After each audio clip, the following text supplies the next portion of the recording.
আসসালামু আলাইকুম।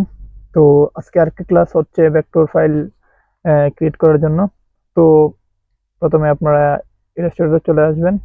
আপনারা প্রথমে এই শিলুটি যে ইমেজগুলা এগুলা একটা ফাইলের মধ্যে রেখে দিবেন। প্রথমে ডাউনলোড করে একটা ক্যাটাগরি সিলেক্ট করে বিভিন্ন ধরনের ক্যাটাগরি অক্টোপাস আছে, তারপরে বার্ড আছে। আমি আপনাদেরকে একটা শীট দিয়ে দিব কোনগুলো চলে বেশি। ওকে, সবগুলোই চলে, বুঝতে পারছেন, কিন্তু আপনারা ফাইলগুলো আগে মেক করতে পারবেন। আগে সিলেক্ট করে নেবেন একটা ক্যাটাগরিতে মিনিমাম 20টা 25টা ফাইল আগে আপলোড করবেন। ওকে, তো এখানে আমি 12টা ফাইল ডাউনলোড করছি, এখান থেকে 2টা ফাইল আমি আপনাদেরকে মেক করে আপলোড করে দেখাবো। ওকে, তো চলুন শুরু করা যাক। অ্যাডোবি ইলাস্ট্রেটরে চলে যাবেন। যাওয়ার পরে আপনারা প্রথমে ওপেনে চলে যাবেন। ওপেনে যাওয়ার পরে এখানে বার্ড ফাইলে প্রথমটা সিলেক্ট করবেন। হ্যাঁ, ওপেন। এরকম ভাবে ওপেন করলে হবে না, সরি। প্রথমে আপনারা ফাইলে যাবেন, ফাইল থেকে সরি ক্রিয়েট ওয়ান। এটা তো ক্রিয়েট ক্রিয়েট নিউতে দিয়ে তারপর ক্রিয়েট করবেন আর্টবোর্ডটা। এইসব কিছু ভুলভাল বলতেছি।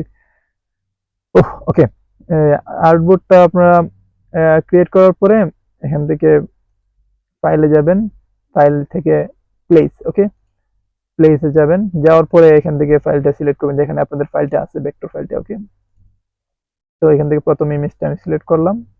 এখানে আরেকটা বিষয়, আপনারা ফাইল সিলেক্ট করার সময় অনেক সময় দেখবেন এখানে লিঙ্ক করা থাকে। ওকে, যদি লিঙ্ক করা থাকে তাহলে কিরকম প্রবলেম হয়ে যায়। আপনারা এই লিঙ্কটা আনলিঙ্ক করে দিবেন। ওকে, এটা একটু খেয়াল রাখবেন, এটা খুবই গুরুত্বপূর্ণ। অনেক সময় আপনারা লিঙ্ক করা অবস্থায় প্লেসে দিয়ে দেন, তারপরে দেখবেন তো এক্সপান্ড করার পরে উল্টো হয়ে যায়। এই লিঙ্কটা একটু আনলিঙ্ক করে দিবেন, দেওয়ার পরে প্লেসে দিবেন, দেওয়ার পরে ক্লিক করে এটাকে বড় করবেন। ওকে, করার পরে এটাকে একটু সাইডে নিয়ে আসবেন, যেহেতু ব্যাকগ্রাউন্ডটা সাদা, আপনার আর্টবোর্ডটা সাদা, তারপর দেখতে প্রবলেম হবে। তো এটা সিলেক্ট অবস্থায় কি করবেন, ইমেজ ট্র্যাকে ক্লিক করবেন, এরতে নিচে সিলিউটিস। ওকে, কাজ কিন্তু দুইটা, সিলিউটিস। দেখেন ব্যাকগ্রাউন্ডটা রিমুভ হয়ে গেছে। এখন কি কাজ, সাথে সাথে এক্সপান্ড করে দেওয়া। কাজ শেষ। দেখছেন, একদম ইজি। এই কাজটা শেষ, কাজ শেষ। এই একটা নিয়ে আসছেন এখানে, এখানে অ্যালাইন আউটপুট করে দেন। সরি, এখানে অ্যালাইন আউটপুট করে দেন। ওকে, এখন আপনি চাচ্ছেন এখানে 2টা পাখি একসাথে দিবেন, সমস্যা নাই, বান্ডেল আকারে দেওয়া যায়, 2টা 3টা 5টা 6টা আপনার ইচ্ছা। আপনি একটা করে দিতে পারেন, 2টা করে দিতে পারেন। আমি আরেকটা ইমেজ নিয়ে আসি, সেম প্লেস থেকে নিয়ে এই পাখিটা দিয়ে দিই এখানে প্লেস। ওকে, দিয়ে আমি এখানে এটা করলাম। ওকে, দেওয়ার পরে আমাদের কি কাজ, এই ইমেজ ট্র্যাক্সে গিয়ে সিলিউটি সিলিউটি করার পরে আপনার ব্যাকগ্রাউন্ডটা রিমুভ হয়ে যাবে, তারপর এক্সপান্ড করে দিবেন। শেষ। তারপর এটাকে এই এখানে নিয়ে আসবেন।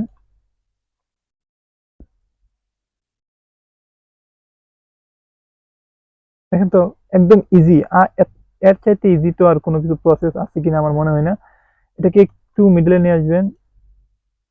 ওকে, এটাকে যদি একটু মিডলে নিয়ে আসি আমরা, 2টা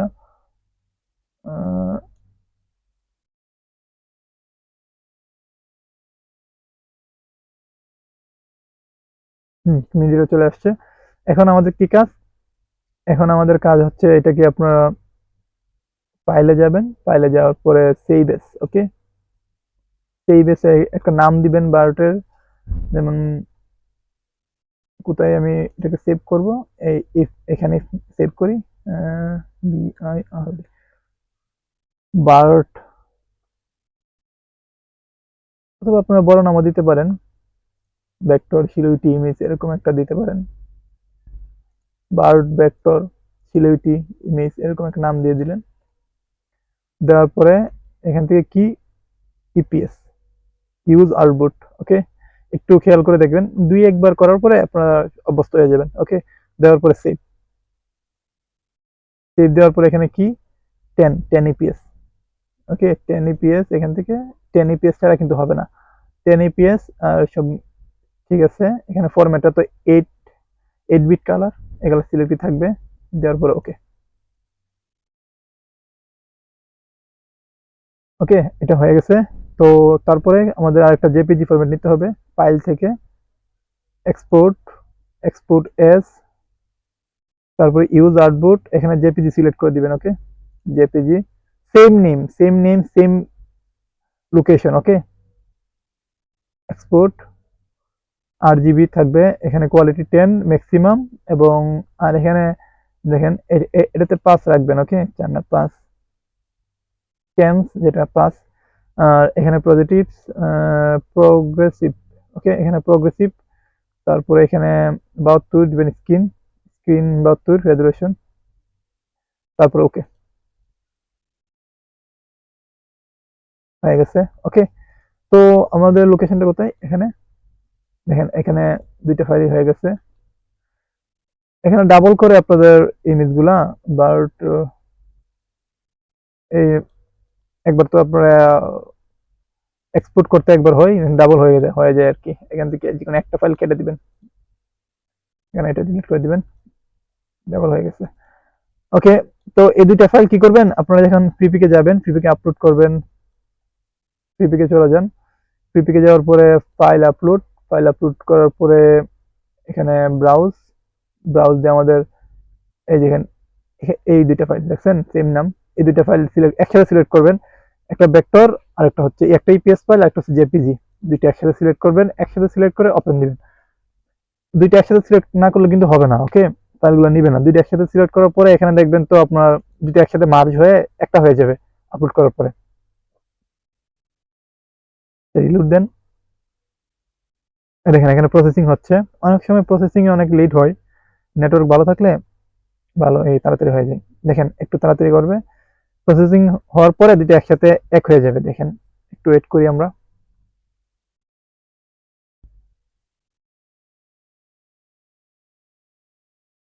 আপনারা কিন্তু এখান থেকে কিওয়ার্ড গুলো নিতে পারেন। ওকে, সিলেটি, দেখেন এখানে কিন্তু অনেকগুলো আছে দেখছেন, অনেক তারা বান্ডেল আকারে দিচ্ছে। কয়টা ইমেজ?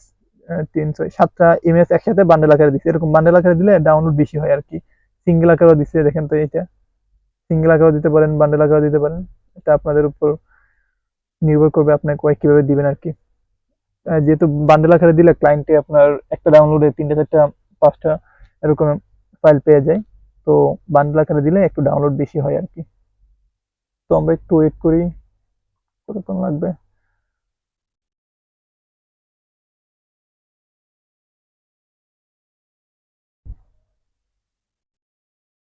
দেখুন আমি এখান থেকে অক্টোপাস আছে, অক্টোপাসে ডাউনলোড হয়। তারপরে আপনার বার্ড আছে, তারপরে চেয়ার, টেবিল, অনেকগুলো আছে। আপনারা আপনারা একটু রিচার্জ করে নেবেন। রিচার্জ কিভাবে করবেন একটু বলে দিই, এটা প্রসেসিং হোক। তখন আপনারা ফ্রিপিকে চলে যাবেন। ফ্রিপিকে যাবেন, যাওয়ার পরে এখানে সিলুইটি লিখে একটা সার্চ দিবেন। আপনারা যে এটা লিখে সার্চ দেন।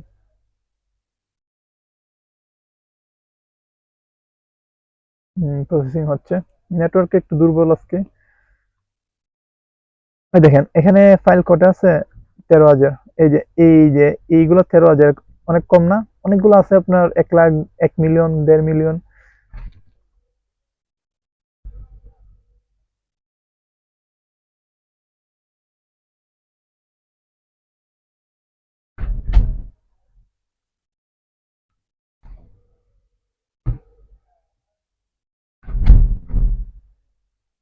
দেখেন অনেকগুলো আছে, এটা প্রসেসিং হচ্ছে না কেন?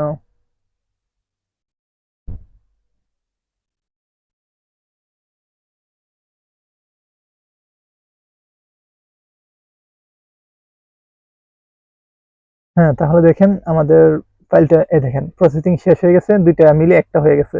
ওকে, তো এখানে আমরা কিওয়ার্ড এবং টাইটেল দিব। এটা সিলেক্ট করে এখানে কিওয়ার্ড দিব, এটা হচ্ছে টাইটেল, আর এখানে হচ্ছে কিওয়ার্ড। ওকে, দিয়ে এখানে ক্রিয়েট উইথ আর্টিফিশিয়াল ইন্টেলিজেন্স, এখানে টাইটেলটা দিয়ে দিব, প্রম্পটটা। এবং মাইক্রোসফট কোপাইলট যেটা, এটা এখানে নাই, নাম নাই, কিন্তু এটা হচ্ছে আপনার ডেল E3, এটা সিলেক্ট করে দিবেন। ওকে, এটা ডেল E3 ইউজ করে আপনারা গুগল করতে পারেন মাইক্রোসফট কোপাইলট কোনটা ইউজ করে, ডেল E3। এখানে দেখেন এটা ডেল E3 সিলেক্ট করবেন। ওকে, সিলেক্ট করার পরে আপনারা মাঝে মধ্যে এখানে সিলেক্ট করার পরে এই দেখেন সাবমিট জিরো ফাইল, এখানে এটা আসে না, শো করে না। এটা শো না করলে কি করবেন? এখানে উপরে দেখবেন তো এই ডিলেটের আইকনের সাথে মধ্যে একটা আইকন আছে সেভ, এখানে সেভ করে দিবেন। এখানে সেভ করলে চলে আসে। ওকে, দেখছেন, এখানে সাবমিট দিয়ে দিবেন। মাঝে মাঝে আসে, এমনিতেই আসে, মাঝে মাঝে সেভ করলে আসে। এখানে আন্ডার রিভিউতে চলে গেছে। এই দেখেন আমি একটু আগে একটা ফাইল আপলোড করছিলাম আর এখন একটা দুইটা।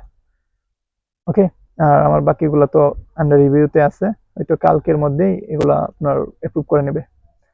ওকে, আর ওইখানে যা বলছিলাম আপনারা এখান থেকে একটু রিচার্জ করে নেবেন। এখান থেকে এখানে আসার পরে এই দেখেন এখানে অনলি এআই জেনারেটেড ক্লিক করবেন। এখানে অনলি এআই জেনারেটেড, তারপরে এখানে ইমেজ দিবেন নাকি আপনার ভেক্টর ফাইল, এখানে ভেক্টর দেন, সরি ভেক্টর ফাইল দেন। দেখেন তো এখানে এই দেখেন 10,000 ফাইল, কিন্তু 10,000 ফাইল আস্তে আস্তে আপলোড করতেছে মানুষ, এগুলো সব এআই দিয়ে জেনারেট করা। এগুলো টাইটেলটা পেয়ে যাবেন, ক্লিক করলেই নিচে টাইটেল পেয়ে যাবেন। এই দেখেন, দেখছেন শিলিউটি, এগুলো শিলিউটি ফাইল। ওই দেখেন সবাই বান্ডেল আকারে দেয়, 3টা 4টা 5টা বান্ডেল আকারে দিলে ডাউনলোড বেশি হয় আর কি। তো আপনারা ইমেজও এরকম ভাবে রিচার্জ করতে পারেন, কোন ক্যাটাগরির ইমেজগুলা। এখানে আসবেন, ইমেজ প্রিপিকে আসার পর এখানে সার্চ দিবেন একটা ইমেজ লিখে, তারপরে ফটোসে যাবেন, তারপরে লিখবেন অনলি এআই জেনারেটেড, ক্লিক করে দিবেন এখানে নিচে অনলি এআই জেনারেটেড। ওকে,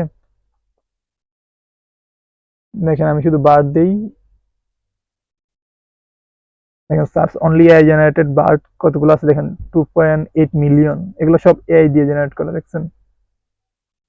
এগুলো যদি আপনারা মেক করতে চান তাহলে একটু ক্লিক করবেন, করার পরে এখানে দেখেন টাইটেলটা আছে, এই টাইটেলটা কপি করে এআই তে প্রোমো আকারে দিয়ে দিলে চলে আসবে। আর অনেক সময় আপনারা হয়তোবা এই প্রম দিয়ে সেম ইমেজটা পাবেন না, তখন কি কি করবেন, এই ইমেজটা ডাউনলোড করবেন। এখান থেকে ডাউনলোড যদি না করতে পারেন তাহলে একটা স্ক্রিনশট নিয়ে নেবেন এটাকে, এই ইমেজটা ডাউনলোড করা যায়, ওপেন উইথ ইমেজ। এই দেখেন ডাউনলোড করার পরে সেভ দিয়ে দিবেন। এখান থেকে ডাউনলোড করতে পারবেন জেপিজি। অনেক সময় জেপিজি ডাউনলোড যদি না হয়, একটা এক্সটেনশন আছে, এই দেখেন ক্রোম এক্সটেনশন ইমেজ ডাউনলোডার, এই যে ক্রোম এক্সটেনশন দিলে এখানে ডাউনলোড হয়ে যায় জেপিজি, এটা ডাউনলোড করে নেবেন। ওকে, আর কি, হ্যাঁ এই তো এগুলো সবগুলো এআই দিয়ে ক্রিয়েট করে, দেখেন এখানে লেখাই আছে কর্নারের মধ্যে এগুলো এআই জেনারেটেড। এগুলো এআই দিয়ে জেনারেট করে, এগুলো কি বোঝার কোনো উপায় আছে দেখছেন?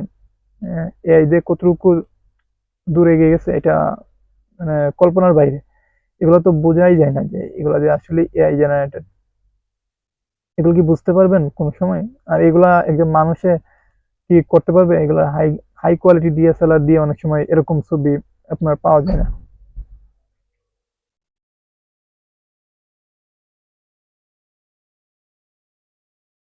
তো এগুলো দেখে দেখে একটু প্র্যাকটিস করবেন। আর আমি যদি পারি একটা ভিডিও মেক করে আরো কিছু আইডিয়া দেওয়ার চেষ্টা করব ওই এই ভেক্টর ফাইলের উপরে। ওকে, তো সবাই ভালো থাকবেন, ধন্যবাদ সবাইকে, আসসালামু আলাইকুম।